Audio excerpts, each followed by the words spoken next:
So throughout my undergrad, I was experiencing overwhelm, fatigue, burnout, just questioning like whether I actually wanted to keep studying this because I was learning about all of the worst things in the world and not having any reprieve from that.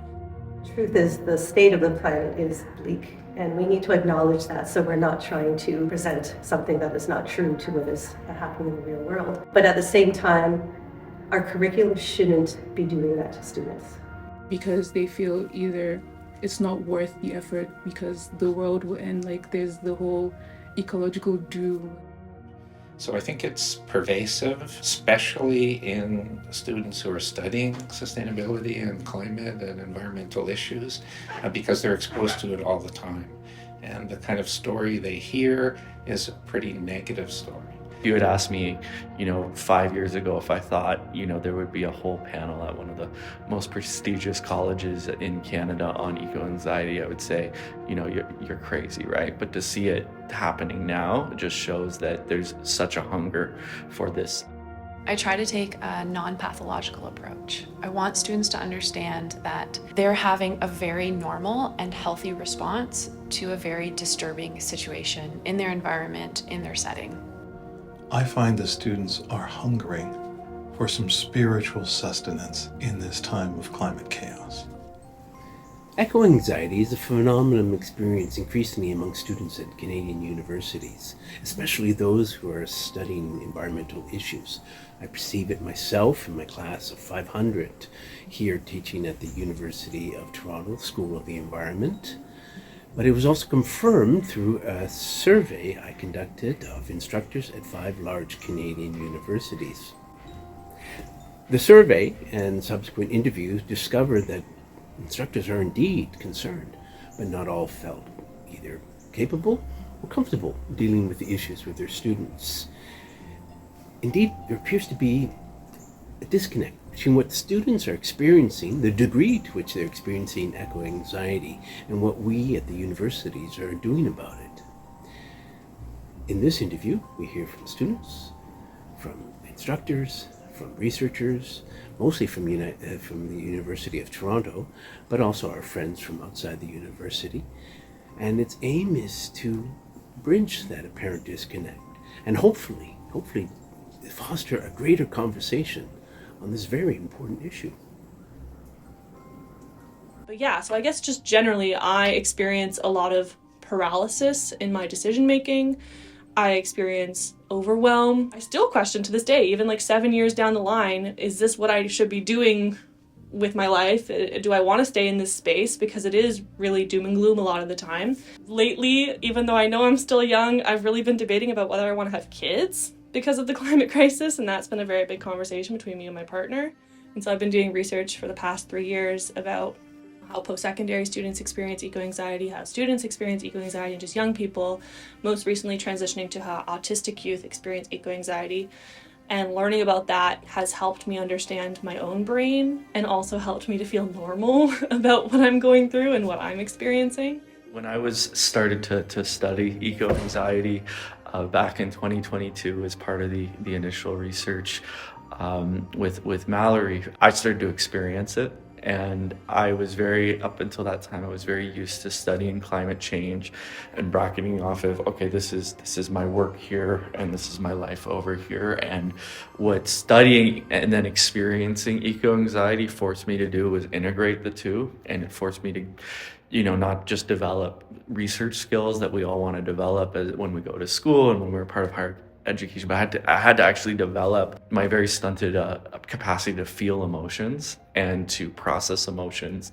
And it's not the easiest thing to do as a man or masculine person in the world. We're not exactly given great tools to process our emotions all the time by our culture. And so I had to realize, like, okay, I'm dealing with what I'm studying.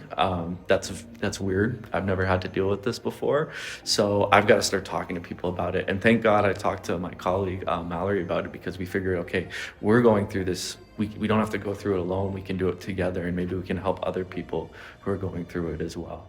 In my experience, I don't particularly feel eco-anxiety, because for me, I feel more, motivated to work harder and engage with students, my peers, to try and make sustainability more, first of all, accessible to different people, different communities, and then just in my daily life. But then I do know a lot of people who experience eco anxiety, and then sometimes their reaction is to kind of like shut down or like close in on themselves or kind of ignore the problems and have either a lackadaisical attitude or more of a hopeless attitude. So their thoughts are, well, why should I put in the effort to do this sustainable thing? Why should I care about the environment? There's no point. I might as well live my life the way I'm living.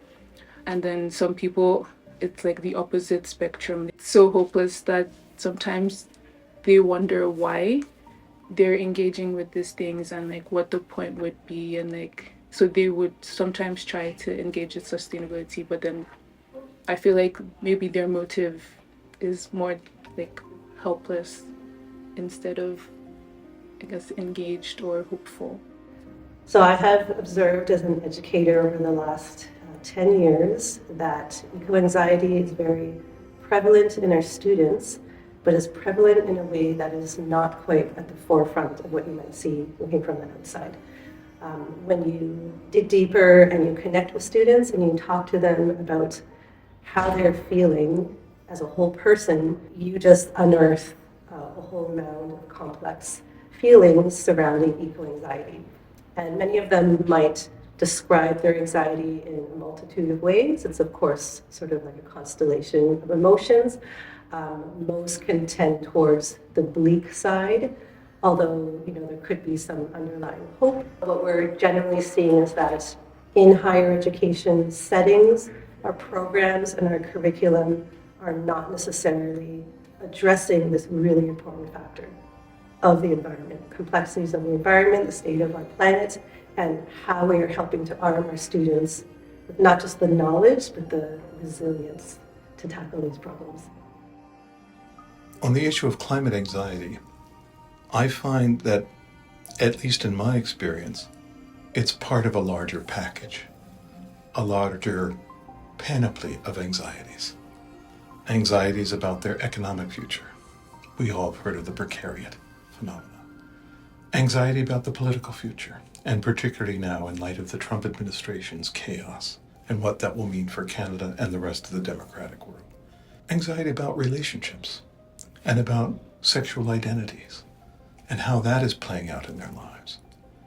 So the climate anxiety piece for me is embedded in this larger matrix of insecurities.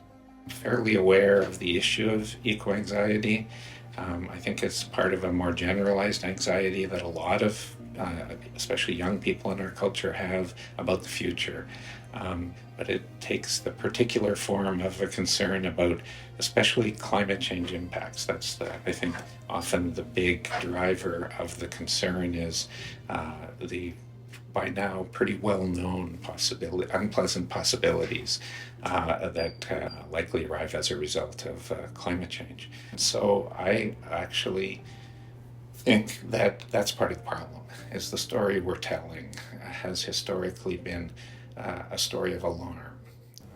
I think historically, this was predominantly felt by students who study the environment, who are in the environment sustainability disciplines, because they had this heightened awareness of all the harms related to social and ecological relations of production. I know I experienced that as an environment student, and you feel like nobody else notices the things that you're noticing or cares about the things that you care about.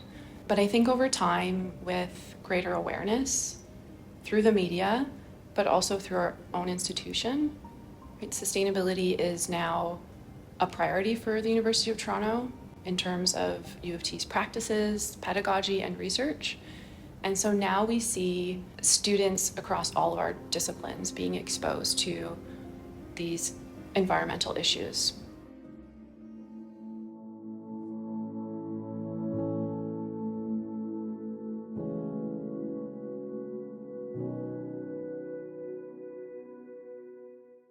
I try to think of the more helpful things, because I think one part of sustainability is building community. when we're building community and trying to live right with others, the environment, then like, first of all, there's no need to focus solely on the bad things, because then you're focusing on the people around you, trying to engage with them, trying to bond with them, build connections. In doing so, like recognizing your place with others and situating yourself, like your surroundings, your environment. I feel like that's one good way of placing yourself in the moment, trying to do right in the moment in terms of sustainability, in terms of relating with people. And then for me, I find that really gives me hope, even though I know like there are certain facts out there that should make me feel more hopeless or make me feel stressed about the state of things in the world. A story of, sounding the alarm bells. And I think that was an appropriate story to tell back when I got started in this in the 1970s, because there wasn't a widespread awareness of environmental problems generally, sustainability issues, climate change. It just wasn't on the radar of most people's lives. And so the alarm bells needed to be sounded then in order to bring bring a greater awareness of these problems. But I think it's just the exact opposite now. Everybody from birth has had that zealous teacher that taught them in grade 3 about climate change or other environmental problems, and we hear this endless crescendo of bad news about current circumstances and the future. And so I think our students, for example, coming into first year, are basically socialized into fear of the future. So I think they come to us with that, and we haven't kept up. We still keep trying to alarm them. We still keep giving them all the bad news as if they're not already depressed. They are already depressed, and what they need is exactly the opposite. What they need, they certainly need to understand the nature of the problems, no question. But they need also some rational basis for hope. They need to know that there are things that can be done, that in fact things are already being done. There's little bright spots. So what we're trying to do is amalgamate this feedback and research that exists and put it into tangible action. So what are things that we can do to help students shift the narrative from eco-anxiety to eco-hope, constructive hope, resilience, and optimism? If we are looking at this as a collaborative global problem, we are here to help train students, to impart knowledge to them, but without looking at that whole perspective, we aren't able to send them into their future careers with that mental fortitude to be able to feel like they can make change, that they're not shouldering this on their own, and that solutions are available and there, but they need to be able to feel like they can take part in that. I think the way that I've learned to live with my eco-anxiety for so long is just learning more about it, because that's how I got to where I'm at, and so I'm hoping that's how I get myself out of it. And so I've been doing research for the past 3 years about how post-secondary students experience eco-anxiety, how students experience eco-anxiety, and just young people. And learning about that has helped me understand my own brain and also helped me to feel normal about what I'm going through and what I'm experiencing. I like talking about it with people. I find that really helpful. And not just people my age, but I like talking to my grandfather about it. And my grandpa's 86. And for the longest time, I just thought that it was something that young people experienced, because a lot of it comes from a fear of the future and not knowing what that's going to look like for us. So talking to my 86-year-old grandfather about his worries and his own fears makes me feel better. Just knowing that it's a generational thing and that I'm not alone in my own experiences. And also just knowing that someone's concerned about me and my experiences and has my best wishes in mind is really reassuring. When we can understand and change our environment, whether it's our physical environment or our social environment, we can help address that emotion. But when we can't understand the issue, or we have no control over that issue, then that feeling of anxiety or that period of feeling depressed becomes very complicated, and we can get stuck.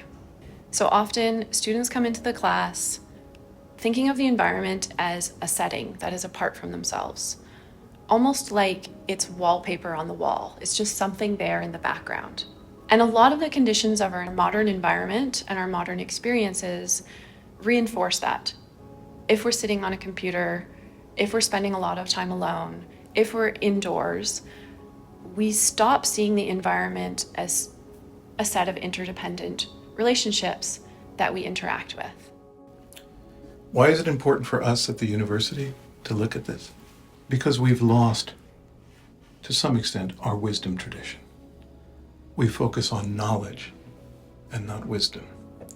James Laney, who was the president of Emory University, spoke as he was retiring as president. He later became part of the Bill Clinton administration. He spoke about the traditional role of the university, and that was to help the individual find his or her place in the cosmos. We focus so much now on research and not on wisdom. This is a tremendous loss for the society. Students are looking for not only intellectual grounding, but a kind of personal grounding.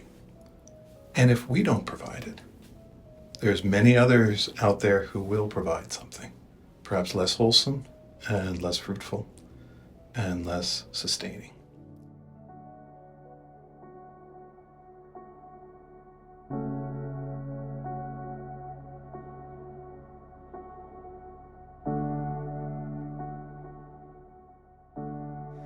And maybe a little bit bigger, just the idea of hope.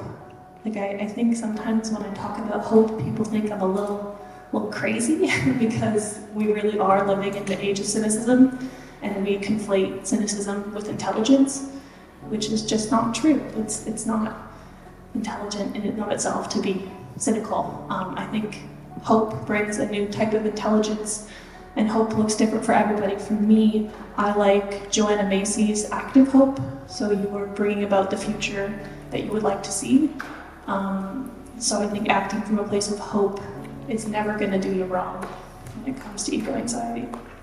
Yes, the climate crisis is precipitating a lot of these issues, but ultimately I think, in my experience with people our age, especially, it really is a crisis of isolation and disconnection above all. There just is like so much news and so much happening in the world that it becomes so very easy to be isolated, and building up those like bonds for like collective resilience and like actually like engaging with people next to you and having conversations really is so crucial. I can speak broadly about the research surrounding solutions that has sort of been published over the last 20 years. This is the time that eco-anxiety was sort of coined as a term. And a lot of what trickles down from this work is three main objectives. Many others aside from these three, but one would be taking action, tangible action at any scale, to help build what we call constructive or active hope. So changing that narrative away from anxiety towards something more positive and action-oriented. I found today's event to be very inspiring as someone who cares about the future of our planet and cares about having a future on this planet and connecting with other youth who care about environment. I found this was a space where I felt welcomed, and for conversation for the environment and eco-anxiety and different climate emotions and terms to be brought up as somewhere that's safe, and that's really important. And I felt my eco-anxiety during the event actually went away, and I think that's because I was in a space where it was normalized to talk about it. But I definitely find myself having more of that feeling of eco-anxiety when I'm isolated and alone. So I think the event really reinforced that community is at the vocal point of making sure that my eco-anxiety and my climate emotions that I feel are kind of vanishing away, and it's something that I need to do more, is connecting with others who feel the same about our planet and the climate crisis. CAMH runs the longest survey ever been implemented in Canada. It's called the Ontario Student Drug Use and Health Survey. And they basically survey students from all over the province from grades 7 to 12. And these students, back in 2023, there were 10,000 students that were surveyed. And we heard that almost half of them are feeling depressed about the future because of climate change. One of the things that tells me is that the kinds of mindsets that young people are forming about their future, whether it's because they're depressed about it, there's a dooms kind of perspective around it, or hopelessness. We know through social psychology that this is going to inform the kinds of stories that we tell, and therefore the kinds of decisions and the actions that we make. And if we think that our future is doomed, then our actions are going to reflect that. Also the basics, like eating well, sleeping well, physical exercise, that can reduce like 80% of depressive symptoms when we do those things that our parents have always been harping on us to do from the time we're kids. For others, it's going to be, community practices, drawing strength and wisdom from ancestral traditions, therapy, spending time in nature, land-based healing, all kinds of approaches that can really help us skillfully deal with the anxiety, grief, and overwhelm. And then thirdly, what used to be unconsciously keeping a big distance between us and the problem flips into learning how to consciously take breaks. Consciously put the climate crisis back up on the shelf so that we're not always living in urgency mode. And then we create space to live out our lives according to our other joys and passions and interests in a more balanced way that can nourish us. And when we know how to do those three things in better balance between the action, the skillful emotional engagement, and the self-care in community, then we transform really profoundly. We know how to maintain our well-being at the same time as engage with the crisis in a personally sustainable way. But yeah, no, even listening to the panelists talking about like different models, different ways of like seeing things or approaching things, or even like conversations that are like difficult to have at like a dinner table. It's pretty inspiring to see how much work people are doing, which also inspires me to take a stance.